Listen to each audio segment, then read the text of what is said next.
아이고 환영합니다. 네, 감사합니다. 반갑습니다. 보기 좋은데. 대표님 저기 대표님 환영합니다.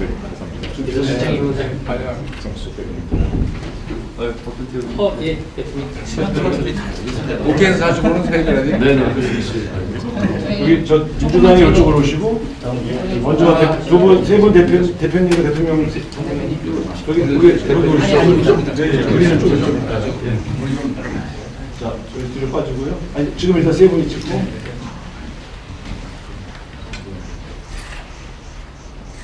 손도 잡고 한번 찍으면 어때요? 선생님 그 손을 이렇게 한번 좀 가운데로 이렇게 뭉쳐주시면 안 그거 됩니까? 너무 또안 했어. 아 그래도 또 이렇게 잡게 이렇게. 해주시는 건 다르죠. 그럼요. 네, 환영합니다. 네, 고맙습니다. 비서실장님하고 대변인들. 네, 같이 이어가십시오.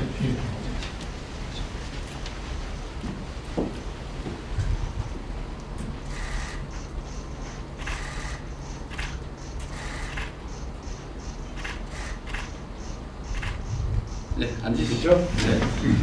한 번만 아유, 우리 나 저희 괜찮습니다. 저희는 괜찮습니다. 입장하시면 됩니다. 네, 자리 만드십시오. 수정이 안 찍어도.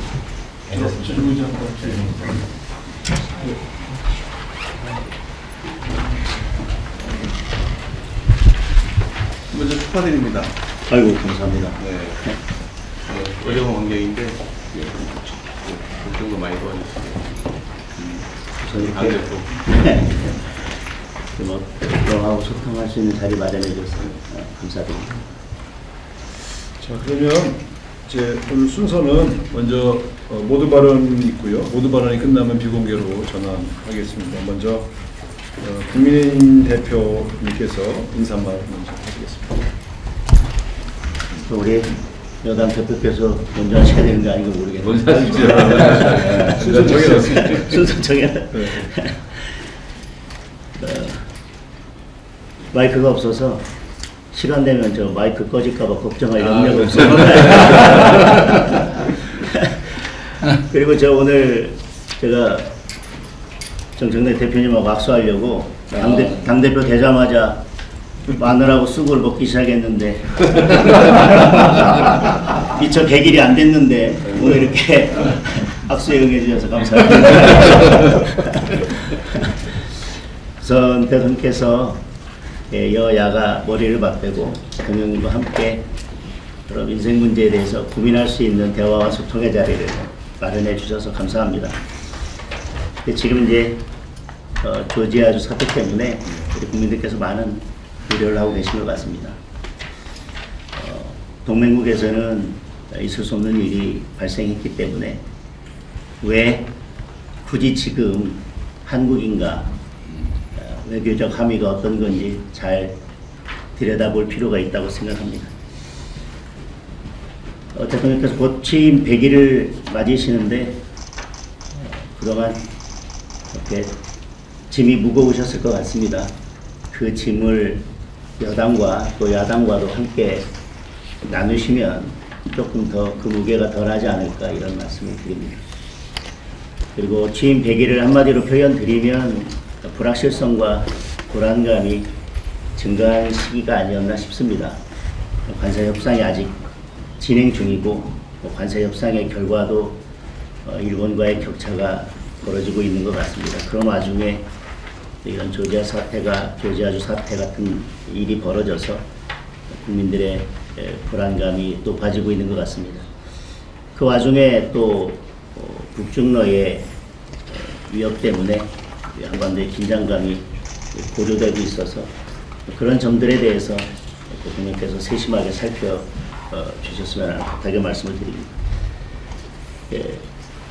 대외적인 여건이 이렇게 녹록치 않은데 또 국내 기업들의 기업 환경도 또 녹록치 않은 것 같습니다.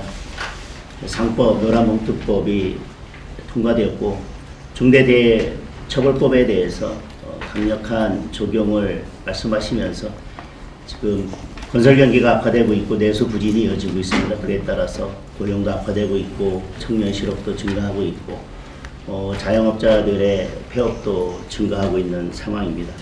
이런 악순환이 계속되고 있기 때문에 여러 여건들을 살피셔서 기업들이 숨쉬고 원활히 기업 활동할 수 있는 여건들을 만들어 주십사 하는 부탁의 말씀도 드리겠습니다.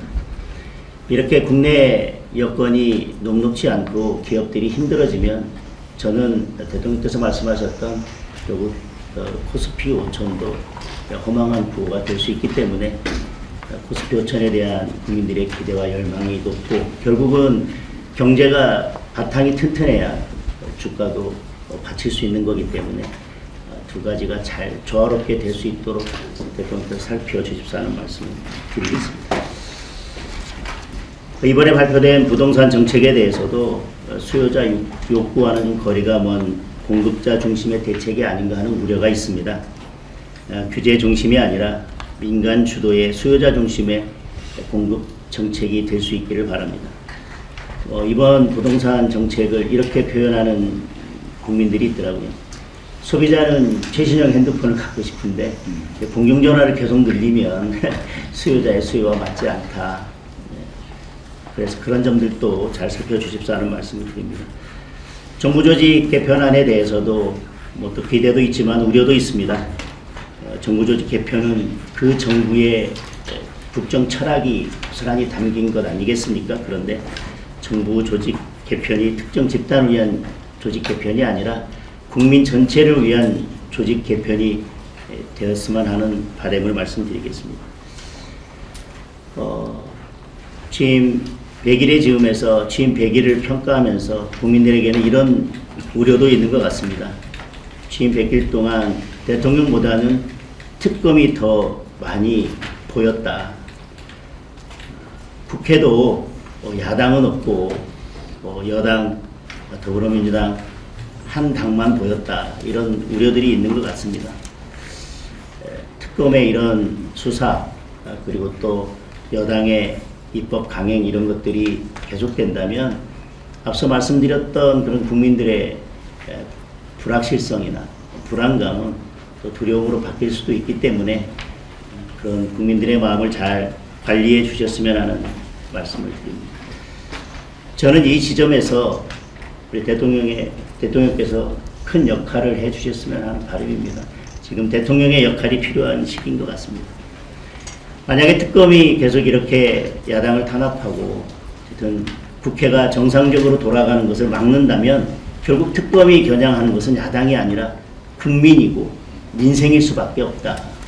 그래서 그런 점들에 대해서 잘 좀 살펴주셨으면 합니다. 그리고 우리는 특검을 바라보기를 과거에 대한 청산이라고 하지만 국제적으로는 이런 특검의 무리한 수사가 인권 유린이나 종교 탄압으로도 비춰질 수 있어서 우리 국격과 관련된 문제이고 대한민국을 외국이 바라보는 국제적으로 바라보는 시각과 관련된 문제이기 때문에 이 점도 충분히 고려할 필요가 있어 보입니다. 지금 국민은 특검이 아니라 대통령을 원하고 있습니다. 저는 대통령께서 제2요구권을 행사해서라도 필요한 조치를 하셔야 된다고 생각합니다. 거부권은 야당의 입법만을 막기 위한 무기는 아니라고 생각을 합니다. 민생을 살리고 정치를 복원하고자 한다면 저는 지금 특검을 연장하겠다는 법안이나 특별재판부를 설치하겠다는 이런 법안들에 대해서는 대통령께서 과감하게 제2요구권을 행사해 주십사 하는 건의를 드립니다. 그렇지 않다면 지금 이런 여러 법안들, 특히 특검을 연장하거나 특별재판부를 설치하는 이런 법안들이 결국 대통령의 뜻과 같은 것이 아니겠나, 대통령의 뜻과 일치하는 것이 아니겠나라고 국민들께서는 오해하실 수도 있다고 생각합니다. 지금은 사법부가 권력 앞에서 스스로 누워서 자는 척을 하고 있지만 헌법 질서에 맞지 않는 이런 특별재판부 이런 것들이 강행이 된다면 저는 지금 자고 있는 사법부를 일으켜 세울 수도 있다는 우려를 합니다. 헨리 키신저가 정치적 대화는 갈등을 해결하는 열쇠라고 했습니다. 특정 진영이 아니라 국민 모두의 대통령이 되어 주십사 하는 부탁의 말씀을 드립니다. 상대를 죽여야 내가 사는 정치를 끝내는 대통령이 되어 주십사 하는 부탁의 말씀을 드립니다. 견제와 균형이 무너지면 민주주의는 사망합니다. 대통령이 지금 그런 균형추의 역할을 해주셔야 한다고 생각합니다. 대통령께서 정치를 복원하는데 중심적인 역할을 해주신다면 저희 야당도 비판할 것은 비판하되 민생을 위해서 머리를 맞대고 협조할 부분은 적극 협조해 나가도록 하겠습니다. 그래서 민생과 경제를 위해서 대통령께서 여야 대통령과 함께 모여서 머리를 맞댈 수 있는 정부와 여당과 야당이 함께 머리를 맞댈 수 있는 소통 창구를 만들어 주시고 그 소통 창구를 계속 열어 주십사 하는 부탁의 말씀을 드리겠습니다. 이렇게 여당과 야당이 대통령과 함께 소통하면서 인생을 다시 논할 수 있는 이런 자리를 만들어 주신 데 대해서 다시 한번 감사드리고 이게 끝이 아니라 출발이 돼서 이런 소통의 자리가 계속 이어지고 결국 성과로 이어지는 자리가 계속 될 수 있기를 기대한다는 말씀과 감사의 말씀을 마무리드리겠습니다. 세게 하실 줄 알았어요. 감사합니다. 네. 네, 이어서 더불어민주당 대표님 인사말 듣겠습니다. 네. 우리 장동혁 대표께서 쏘실 것 같아서 저도 좀 쏘았습니다. 네. 여러 국정 현안에 눈꽃 들 새 없이 이렇게 바쁘신데 우리 국민을 위한 마음으로 여야 5차 회동을 만들어주신 대통령님께 깊이 감사드립니다. 대통령의 가장 중요한 책무가 국민의 생명과 재산을 지키는 일일 것입니다. 이재명 대통령께서 폭력으로 대응해서 우리 국민을 빨리 안전하게 모셔라 하는 지시에 따라서 미국 조지아주 배터리 공장 건설 현장에 구금되었던 소중한 우리 국민들이 석방되게 되었습니다. 주말 동안 국민들이 정말 걱정을 많이 하셨고 그리고 이게 어떻게 되는 것인가 또 한미 관계는 어떻게 되는 것인가 걱정이 많으셨을 텐데 대통령께서 긴급 총력 대응 지시 결과로 우리 국민들이 무사하게 귀국을 하게 될 수 있게 된 점 대통령께 깊이 감사드립니다. 이재명 대통령께서 한미 정상회담을 역대급 성공으로 이끌어 주셔서 국민들께 큰 희망을 주신 데 대해서도 감사드립니다. 한미 정상회담의 성공으로 대한민국의 국운이 상승하고 경제 발전으로 국민들의 삶이 안정되고 삶의 질이 좀 높아지고 또한 한반도의 평화의 기운이 다시 도래하기를 진심으로 바랍니다. 이재명 정부의 출범만으로 코스피 주가지수가 3,200을 뛸 만큼 경제에 긍정적인 시그널을 주고 있습니다. 국제사회에서도 대한민국의 놀라운 K민주주의의 회복력에 주목하고 있습니다. 며칠 후면 이재명 대통령께서 유엔에 가서 또 연설도 하시고 주도적인 역할을 하시는데 이번에도 잘 성공하고 돌아오셨으면 좋겠습니다. 10월 말이면 경주 에이펙에 미국 트럼프 대통령 모시고 중국의 시진핑 주석 등 세계 주요 정상들이 참석합니다. 대한민국의 국제적 위상을 높일 수 있는 절호의 찬스입니다. 이러한 중요한 국면에 대통령께서 여야 지도부를 초청해 주셔서 다시 한번 감사드리고 특히 장동혁 대표님과 악수할 수 있는 그런 기회를 주셔서 감사드립니다. 대통령께서 트럼프 대통령과 정상회담에서 피스메이커, 페이스메이커 이렇게 이런 말씀을 하셨는데 오늘은 하모니 메이커가 된 것 같습니다. 장동혁 우리 대표님께 뒤늦게나마 당선되신 거 축하드리고 말씀하신 그런 소통, 창구 이런 게 굉장히 중요한 것 같습니다. 그래서 오늘 하루가 아니라 다음에도 좋은 만남이 이렇게 오늘처럼 이어졌으면 좋겠습니다. 존 F 케네디는 말했습니다. 정치는 가능성의 예술이다. 불가능해 보이는 것도 국민의 삶을 위해서라면 길을 찾아야 한다. 아주 우리가 새겨들어야 될 그런 말씀인 것 같습니다. 정치는 국민의 삶의 질을 높이고 국리민복을 위해서는 없는 길도 내야 하는 것이 우리의 사명입니다. 국민과 국가를 위해서라면 여야가 머리를 맞대고 지혜를 모아야 합니다. 그것이 정치의 본령이라고 생각합니다. 어렵게 만난 만큼 오늘 좋은 대화가 좋은 성과로 이어졌으면 좋겠습니다. 정치는 늘 국민을 생각하고 국민을 믿고 국민만 보고 국민의 뜻에 따라 가야 합니다. 우리 국민들은 지난 12.3 비상계엄으로 헌법과 민주주의의 소중함을 다시 한번 깨달았습니다. 비상계엄을 막으러 국회로 달려오신 국민들과 소극적으로 임무를 수행한 군인들 덕분에 우리는 다시 헌법과 민주주의를 지켜낼 수 있었습니다. 헌법으로 헌법의 적을 물리쳤고 민주주의의 힘으로 민주주의의 적을 몰아냈습니다. 우리 국민들은 완전한 내란 종식을 바랍니다. 민주주의 선진국 대한민국에서 다시는 내란을 꿈꿀 수 없도록 법적, 제도적 장치를 더욱 정비하고 강화해야 할 것입니다. 또 내란에 가담한 내란 우두머리와 주요 임무 종사자와 수행한 내란 세력들을 철저하게 척결하고 처벌의 역사의 교훈으로 남겨야 합니다. 오늘의 죄를 벌하지 않는다면 내일의 범죄에 용기를 준다는 말을 명심해야 할 것입니다. 프랑스 공화국이 관용으로 건설되지 않았듯이 대한민국도 적어도 내란과 위안에 대해서는 무관용의 원칙으로 지켜야 합니다. 우리 제도권 정당은 이런 내란 종식의 여야가 따로 있을 수 없다고 생각합니다.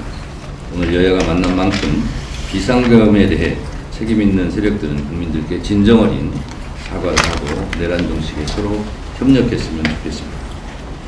국정은 개혁과 민생 두 개의 수레바퀴로 조화롭게 굴러가야 합니다. 개혁이 민생이고 민생이 개혁입니다. 검찰개혁, 언론개혁, 사법개혁에 대해 여야가 머리를 맞대고 좋은 대안도 제시하고 좋은 토론도 해서 좋은 결과를 이끌어냈으면 좋겠습니다. 국민의 개혁에 대한 열망을 국회가 받아 안아야 됩니다. 외교, 안보, 국방에는 특히 초당적 협력이 필요합니다. 이재명 대통령께서 불철주야 국익을 위한 실용 외교에 앞장서고 있습니다. 정상회담에서 국익 실현을 위해 최선을 다해 주시는 만큼 외교, 안보, 국방만큼은 여야가 정파 이익보다 국가 이익을 먼저 생각하는 대승적 차원의 협력을 기대합니다. 오늘 대통령님 주선으로 여야가 만났으니 향후 건설적인 여야의 대화가 복원되기를 진심으로 바랍니다. 그리고 우리 장동혁 대표님과 우리 박준표 의원님은 법사위에서 활동을 같이 했었고 또 박성원 대변인도 논평하는 거 잘 듣고 있습니다. 아주 잘하시더라고요. 이렇게 서로 여야가 덕담도 나눌 수 있는 그런 좋은 관계가 하루빨리 다시 복원되었으면 좋겠습니다. 다시 한번 오늘 자리를 마련해 주신 이재명 대통령님께 깊이 감사드립니다. 고맙습니다. 이어서 대통령님 말씀 들으시겠습니다. 네, 우리 두 분 이렇게 함께 뵙게 돼서 너무 반갑고 또 이렇게 응해 주셔서 진심으로 감사합니다.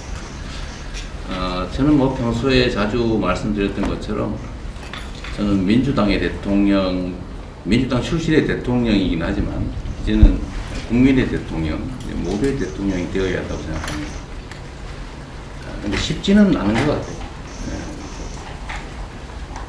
네. 여야가 사실 국민들이 보시기에 너무 과하게 부딪히고 국민을 위한 정치를 하는지 아니면 특정한 이익을 위해서 하는지를 이제 걱정하는 그런 상황이 되는 것은 정말 바람직하지 않다라고 생각합니다. 장동혁 대표님 말씀에 제가 공감 가는 게 꽤 많아요. 대통령의 역할이 필요합니다. 그래서 자주 말씀드린 것처럼 대통령은 국민을 통합하는 게 가장 큰 책무죠. 제가 그냥 듣기 좋으라고 드리는 말씀이 아니라 실제로 그렇게 하고 싶습니다. 근데 좀 어려운 게 또 현실이기도 하고요. 그러나 대화도 좀 자주 하고 또 오해가 자주 발생하기 때문에 소통을 통해서 이제 오해들을 최대한 많이 제거하고 또 극복할 수 있는 차이들을 최대한 극복해서 완전히 일치할 수는 없겠지만 그 간극을 최소한으로 줄이는 게 제 역할인 것 같습니다. 그리고 저는 여당뿐만 아니라 이제 야당의 의견도 드리고, 야당은 하나의 정치 집단이기도 하지만 결국은 또 국민의 상당한 일부를 또 대표하기도 하기 때문에 저는 그분들의 목소리를 당연히 들어야 하고 그분들을 위해서 정치해야 되는 게 맞죠. 제 역할이기 때문에 지금까지도 그렇게 노력했지만 부족한 부분들을 좀 채워서 우리 야당 대표님들뿐만 아니라 야당 정치권의 이야기, 또 야당을 통해 들리는 우리 국민들의 목소리도 최대한 많이 듣도록 노력하고 듣는 것을 넘어서서 국정에 모든 국민들의 목소리가 공평하게 반영될 수 있도록 노력하겠습니다. 마지막 말씀 중에 이런 죽이는 정치 이제 그만하고 상생 정치, 모두가 함께 사는 정치를 해야 된다는 말씀, 정말로 옳으신 말씀이고 전적으로 공감합니다. 또 정치가 복원되어야 된다는 말씀도 정말로 중요한 말씀입니다. 소통 창구가 필요하고 또 민생 중심으로 이제 정치가 흘러갈 수 있도록 국정이 실현될 수 있도록 해야 된다는 말씀도 전적으로 공감합니다. 오늘의 이런 자리가 이제 쉽지 않게 마련됐지만 앞으로도 자주 뵈면 좋겠어요. 연락도 자주 주시고 여야 간의 대화도 실제로 좀 많이 하시고, 저도 야당 대표를 했죠. 야당 대표를 하면서 많이 느낀 게 그런 겁니다. 이 정치라고 하는 게 어쩔 수 없이 자기 지지 계층의 목소리를 낼 수밖에 없는 측면이 있죠. 그러나 또 한편으로는 나라 살림을 책임지는 중요한 한 축이기 때문에 저는 야당도 주요한 국가 기관이라고 생각해요. 또 그러면서도 서로 용납될 수 있는, 용인될 수 있는 것들을 최대한 찾아야 됩니다. 그래서 공통 공약 같은 거는 좀 과감하게 같이 시행을 해보는 것도 좋은 방법이 아닐까 생각합니다. 제가 이제 비공개 자리가 이제 또 열리게 되면 이런저런 말씀을 드리겠지만, 제가 이번 정상회담을 준비하고 또 실제로 이제 치르면서 그 생각이 정말 많이 들었어요. 우리가 다투되 경쟁은 하되 우리 국민 또는 국가 모두의 이익에 관한 것들은 한 목소리를 낼 수 있으면 참 좋겠다. 그런 생각이 아주 현실적으로 들었습니다. 지금 매우 어려운 상황입니다. 그러니까 제가 한미 또 한일 정상회담을 하면서 이따가 좀 말씀을 드리겠습니다만, 제가 공개석상에서 가끔씩은 나라의 힘을 좀 길러야 되겠다라는 말씀을 드린 이유가 있습니다.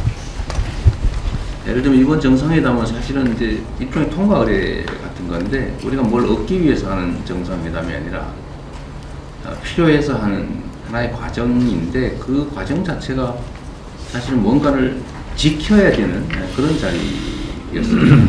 그게 참 매우 어렵다는 생각이 많이 들었어요. 이럴 때 앞으로도 그렇지만 우리 국민들이 하나의 목소리로 우리 전체 대한민국의 국기, 우리 국민들의 독립 증진을 위한 그런 것들을 함께 힘을 모으면 참으로 좋겠다. 그게 대외 협상에 크게 도움이 될 것 같더라고요. 그런 생각이 많이 들었고, 오늘 장 대표님 말씀하시는 거 많이 도와주실 것 같아요. 많이 하시면 됩니다. 감사드리고요. 우리 또 정 대표님은 여당이신데 더 많이 가지셨으니까 좀 더 많이 내어주시면 좋겠어요. 네, 그렇게 하겠습니다. 그런 의미에서 저는 이따가 말씀드릴 텐데, 우리 장 대표님, 이 정 대표님 하신 말씀 때문에 더 하실 말씀이 있을 것 같아서 공개적으로 한 번 더 하시면 말씀 한번 하십시오. 반론하고 싶은 거 있을 것 같은데 그렇게 하고 비공개로 바꾸면 좋겠습니다. 하여튼 이런 자리에 함께해 주셔서 의미 있게 너무 감사드립니다. 다시 한번 말씀드릴 기회를 주셔서 감사합니다. 이런 게 저는 협치의 모습이라고 생각합니다. 여당은 더 많은 것을 가지고 있으니까 조금 더 우리한테 양보하라고 말씀하시고, 또 이번 발언, 공개 발언도 야당에게 한 번 더 발언할 기회를 주신 것에 대해서 감사하고 저는 이런 게 협치의 모습이고 저는 뭐 이런 것들이 결국 우리가 국회에서 중요한 협상들을 할 때도 대통령께서 여당의 목소리를 한 번 들을 때 야당의 목소리를 두 번 들어주시고 여당과 한 번 대화할 때 야당과 두 번, 세 번 대화해 주십사는 말씀을 드리겠습니다. 우리 김종현 대표님께서 좋은 말씀 해주셨는데 아까 대통령께 말씀드린 것처럼 이제는 상대를 죽여야 내가 사는 정치가 아니라 이제 함께 사는 정치를 하는 길로 우리 국회가 나아가자. 저는 그것이 국민을 살리고 민생을 살리는 길이라고 생각합니다. 우리가 서로에게 칼을 겨누고 싸우는 순간 결국은 죽어가는 것은 국민이고 민생이다. 그래서 정청래 대표께 다시 한번 말씀드리는 것은 우리가 이제는 미래로 나아가면서 민생을 챙기고 국민의 삶을 챙기고 국민을 챙겨야 될 때다라는 말씀으로 마무리하겠습니다. 네, 감사합니다. 감사합니다. 그럼 지금부터 비공개로 전화하겠습니다.